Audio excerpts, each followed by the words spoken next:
Hi everyone, Spider-Man 1991 here with another GN Monthly. I didn't film one at the end of, this is a series that I do monthly where I talk about all the graphic novels and trades I've read this month. Unfortunately though, I didn't post one of these since I believe September, mainly because I was busy those couple months and I really didn't have time to read, to read a lot of trades or graphic novels. And then Thanksgiving, then at the end of November it was Thanksgiving, then at the end of December, New Year's. So I decided to, so sorry I waited a little bit. And also I did get some books. If you saw my Christmas haul video, you know I got some other books that I did read, so I had to read those. But I'm here, and pretty much this episode is going to recap all the trades that I was able to read between November and until now, mid-January. So let's get started with a book from Dark Horse, Angel and Faith, Volume 4. This continues the ongoing series starring Angel, Vampire with the Soul, and Faith, the Other Slayer, set during running the same time as Buffy season 9. Pretty much Angel and Faith are the whole point of the series is Angel and Faith are trying to resurrect Giles, and pretty much up to this point in the series they've collected various fragments of Giles' soul, but now they're going after the one thing that they really need, his body. And their search for the body leads them to another confrontation with Ethan Rayne and also a demon. Igghan. I'm saying this right. Igghan. If that name does sound familiar, he's the demon that. And you do get, this story arc is also told in flashbacks that shows how Giles first met Ethan Rayne when they were younger, and how they pretty much did that whole demonic pact that was a plot for an episode of season 2 of Buffy. So this kind of picks up on that. Also, Spike makes an appearance. So yeah, Angel and Faith is a really great series. I would say if you love Angel and Faith is one of your favorite characters, then this is a series for you. I'd say it's great. And again, in this story arc we have Angel and Spike reunited, so it's funny to see those two bicker. So yeah, Angel and Faith Volume 4, definitely a buy. Fantastic Four Volume 2 of Marvel Now. Pretty much now, the Fantastic Four is taking a little vacation with Reed and Sue's kids are taking this little sort of interstellar road trip through space and time, so that Reed can which Reed is saying he wants a family vacation, but really he's trying to figure out what's going on with the Fantastic Four's powers, because his powers are starting to sort of degenerate, and he's trying to figure out a cure. And during this adventure, they wound up going back in time to the time of Julius Caesar, and there's some pretty interesting stuff that happens. And also if you read Jonathan Hickman's run of Fantastic Four, then you also know that Ben Grimm can kind of now go back to being human, and for a couple of days out of a year. And when Ben's back to being human, he does go back and see some old relatives of his, since the Fantastic Four ship can travel through time.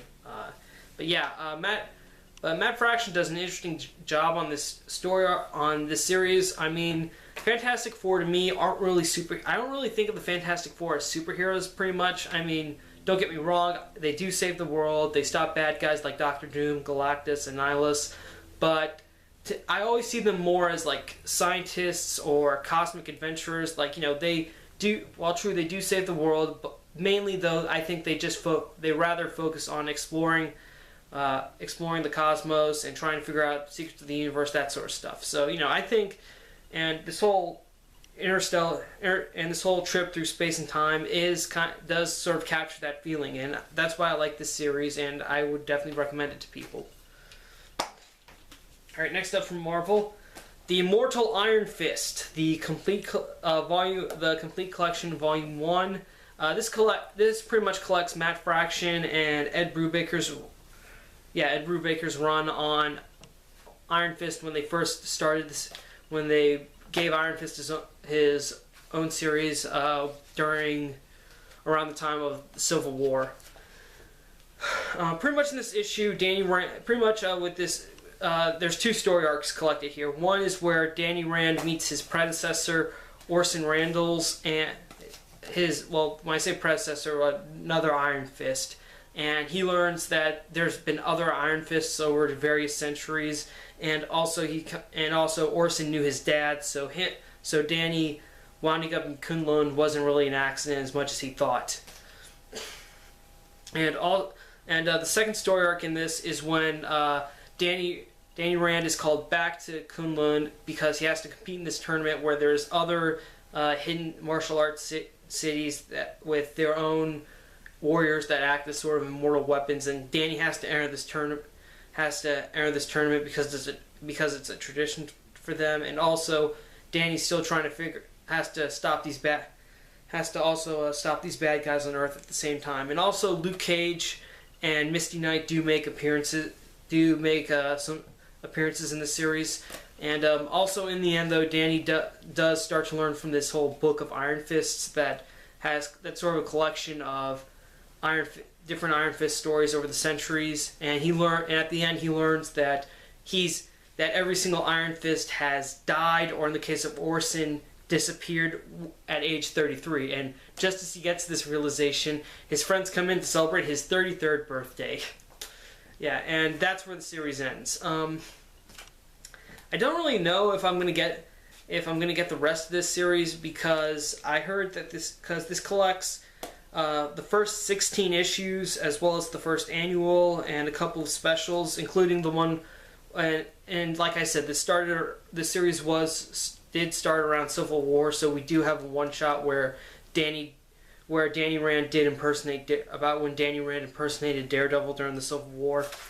But yeah, Immortal Iron Fist is very interesting. I think if you've ever been curious about who Iron Fist is, I would say pick this up. It's great. I'd say it's a great way to get you started, to sort of spark your interest in Iron Fist. Also, when I heard about this series, people were really giving a lot of positive feedback to Brubaker and Matt Fraction's run on this title. So, and I agree, it's a great series. I mean, I really didn't think of much before I read this. I really didn't think Iron Fist could star in his own series, but I read this and I have to admit my feelings are changed, and now I'm starting to consider getting the new Iron Fist series that's going to start up as part of All New Marvel Now. So yeah, Immortal Iron Fist Volume 1, definitely worth a buy. Alright, next up, Inhumans by Paul Jenkins with art by Jay Lee. Alright, first of all, let me just say that Jay Lee's artwork actually works better in this series than it does in Batman Superman, because I remember reading Batman Superman, and one of the criticisms I felt I didn't like about it was Jay Lee's artwork. Now, however, it works great for the Inhumans book, so yeah, I don't know what happened, but it works a lot better in this. Also, this was a 12-issue. This collects the 12-issue Marvel Knights Inhumans miniseries, and it's a great series. I mean, it's a pretty self-contained series. I mean, it's not really that connected. I mean, the only characters outside in the main Marvel universe who make any kind of appearance are Reed Richards and Namor.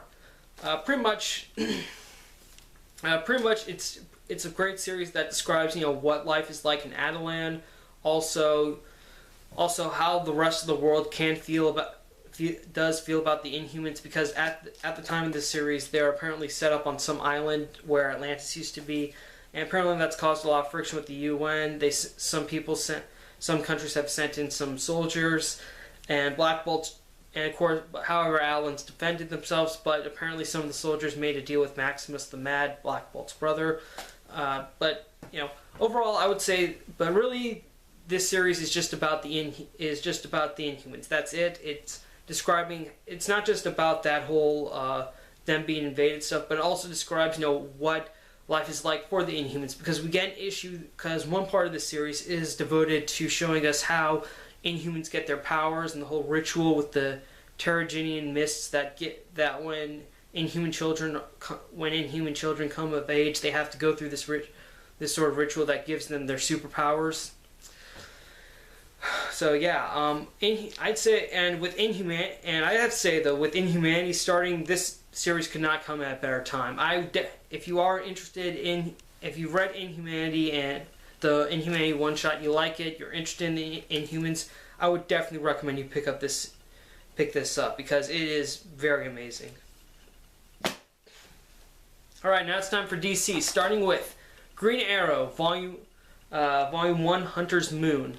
This is after the Green Arrow miniseries Longbow Hunters came out. DC decided to do another Green Arrow ongoing. This time written by the same writer from Longbow Hunters, Mike Grell. So I really hope they print the rest of his run because it is amazing. If you like Longbow Hunters, you're gonna love this because it captures the same spirit that Longbow Hunters did. Oliver's living in Seattle. He's living with Black Canary, and the first couple of issues do kind of deal with the whole fallout of the Longbow Hunters miniseries where Black Canary was captured and tortured.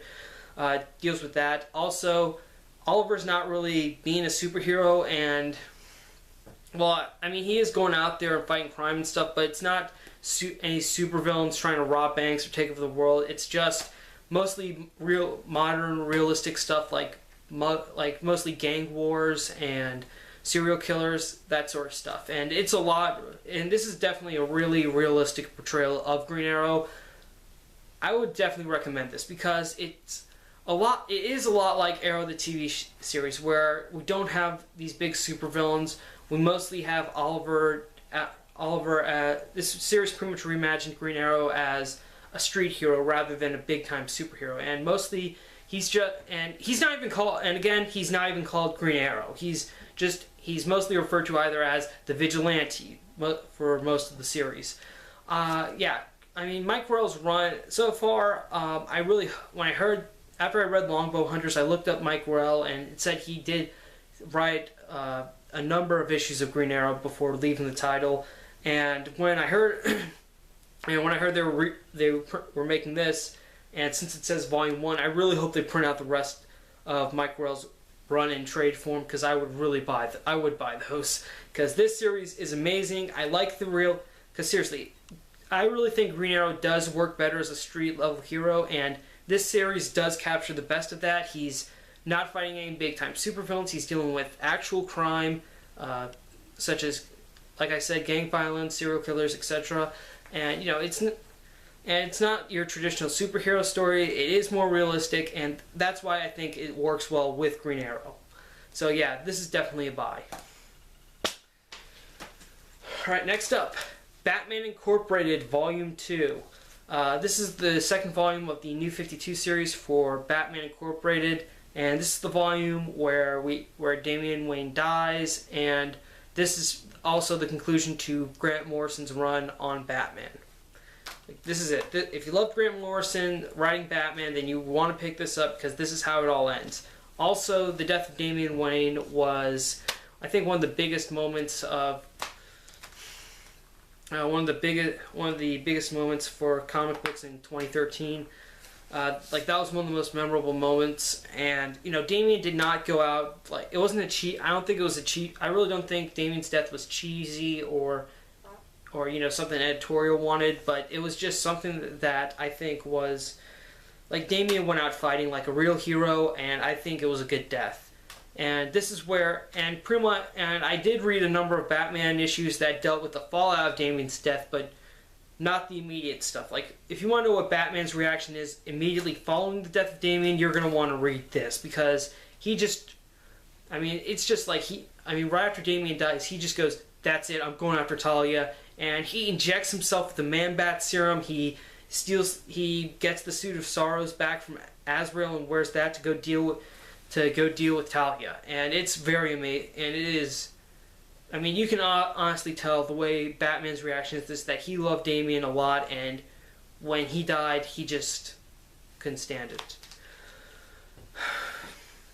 But yeah, this is pretty much the conclusion of Batman Incorporated. This is the conclusion to Grant Morrison's run. If you liked Grant Morrison on Batman, you do not want to miss this, because this is where it all ends. And if you really want to get the full real effect about what happened after, like the immediate effect after Damian died, this is something you should get as well. Okay, next up. Earth 2 Volume 2, The Tower of Fate.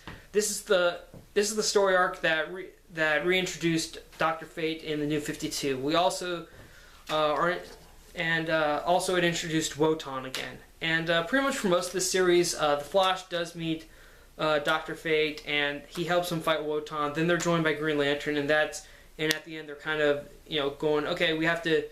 I think now is a good time to be a team and stuff. And also we learned that Steppenwolf is still on Earth. Steppenwolf is Darkseid's lieutenant, or like kind of right-hand man in the Apocalyptic Army, and he's been back on Earth for a while. He's conquered a small island, and he also apparently he's also been raising apparently Wonder Woman's daughter. So that's interesting. Yeah, Earth 2 it's interesting. It's definitely a new, interesting take on some of the older Golden Age heroes of DC Comics. It's not bad, but I don't know. I mean, to be honest, it's kind of like this story arc. It's pretty much still reintroducing other characters from on Earth 2. Like they're sort of reintroducing new heroes. I think that's what Volume 1. I didn't read Volume 1 because, well, I already got in single issues. After that, I don't know. I just really didn't like this. I think Earth 2. It's not a terrible series, but to be honest, I would rather prefer it in trade form rather than single issues, because it's written by James Robinson. The guy's he's not really a he's kind of a slow and steady pace with his story arcs. So I think for Earth 2, I'm gonna start getting the rest of the trade, because people have been enjoying Earth 2, and I agree it's a great series. I like it. I just think I'd rather do the trades because they seem to be a lot easier to go through rather than just waiting for the single issues to come out. But Earth 2, and again, we're still kind of in the building process with this. I mean, this isn't totally new. This isn't like all the other series in the New 52 where we can just introduce another character. We're pretty much introducing another Earth with this. So I'd say right now we're kind of in the development phase. Then I believe the next trade we're gonna get into the story arc where Apocalypse is. I mean, Darkseid is sending some other apocalyptic forces to invade Earth again, and that's where everything's gonna step up, I guess. But yeah, Earth 2 Volume 2. If you like Dr. Fate and you want to see what they did with the character, I would say definitely a buy. If you're like me and you read through the first and you got a couple of single issues of Earth 2, but then decided to drop it because you felt it was too slow, you should also get the trades, because I think with this series I'm going to enjoy the trades a lot more. Okay, last one. JLA Earth 2 by Grant Morrison. And this is the deluxe hardcover edition that they released. Pretty much JLA Earth 2 is when the Justice League of America meets the Crime Syndicate of America. And this was written after Crisis on Infinite Earths, but before Infinite Crisis. So the multiverse wasn't reintroduced into the DC continuity yet. Right now, though, the Crime Syndicate doesn't come from an alternate Earth. They actually come from the antimatter universe, and an antimatter version of Earth where everything's sort of the opposite, like good is bad, heroes are villains, that sort of stuff. And Lex Luthor of the antimatter universe comes to the Justice League of America and asks them, please help me save the Earth. And so they agree. They go to the antimatter Earth. They start doing good things, making things better. But then eventually the Crime Syndicate makes their way into the main DC universe, and that pretty much gets them into eventually it's a giant fight. And also we learned that apparently the person behind all this was the Brainiac of the antimatter Earth, because apparently all the stuff that the Justice League does on the the Antimatter Earth to try and make things better doesn't really stay in effect because apparently it goes like against the natural order and stuff, because on the Antimatter Earth, bad is good, good is bad, and of course on the regular DC universe, good is good, bad is bad. That it's kind of hard to explain what really happens, because in the end though, you get this kind of like moment where it's like, okay, we can't do that, we can't really save this Earth because we don't belong. So the Justice League's kind of like, we can't really save this Earth because we don't really belong here, and so then eventually they end up switching back to their regular Earths, and that's pretty much where everything ends. This story arc was interesting to say the least. If you've seen the animated movie Justice League Crisis on Two Earths, that also came from this book. I have to say the story arc wasn't really that bad. It was interesting to see the whole crime. It's always interesting to see the Justice League fighting the crime syndicate, because they're essentially their opposites and stuff.